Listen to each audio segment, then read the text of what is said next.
Bezawada brothers Kesineni Nani చిన్నీల మధ్య ఎవరూ పచ్చగడ్డి వేయకుండానే భగ్గుమంటోంది. లెటర్లు, ట్వీట్లు, సెటైర్లు ఇలా సాగిపోతోంది అన్నదమ్ముల పంచాయతీ. నాని కంప్లైంట్లు ఆపట్లేదు, వాటికి చిన్ని కౌంటర్లు ఆపట్లేదు.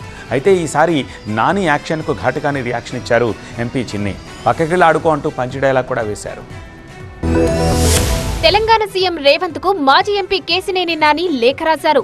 విజయవాడ ఎంపీ చిన్ని తన బినామీల ద్వారా హైదరాబాద్ లో భూ అక్రమాలకు పాల్పడుతున్నారని అన్నారు. ప్రగతినగర్ శాంషీగూడలో ప్రభుత్వ భూమి కబ్జాకు ఎత్తిస్తున్నారంటూ కొన్ని అంశాలను సీఎం రేవంత్ దృష్టికి తెచ్చారు. నాగమ్మ గుడి దగ్గర అక్రమంగా బ్యారికేడ్లు వేసి ప్రభుత్వ భూమిని కబ్జా చేయడానికి తెగబడ్డారని లేఖలో పేర్కొన్నారు. ఎక్సెల్లా ప్రాపర్టీస్ పేరుతో చేస్తున్న భూ కుంభకోణాలు, అక్రమ కట్టడాలను హైడ్రా సాయంతో అడ్డుకోవాలని కోరారు. ఎంపీ చిన్ని సహా మరికొంతమంది సిండికేట్ గా మారి ఐటీ పార్కు కోసం టీజీఐఐసీ కేటాయించిన 112 ఎకరాల ప్రభుత్వ భూమిని అక్రమంగా చేజిక్కించుకోవడానికి ప్రయత్నిస్తున్నారని కూడా నాని లేఖలో ఆరోపించారు. అన్న ఆ రేంజ్ లో ఆరోపిస్తే తమ్ముడు తగ్గుతాడా? తమ్ముడు కూడా అదే రేంజ్ లో కౌంటర్ ఇచ్చారు. ఈర్ష్య, ద్వేషంతో నాని రగిలిపోతున్నారంటూ చిన్ని ఫైర్ అయ్యారు. ఇంతకంటే దిగజారవని అనుకున్న ప్రతిసారి అంతకు మించి దిగజారుతూనే ఉంటావంటూ నానిపై కామెంట్ చేశారు.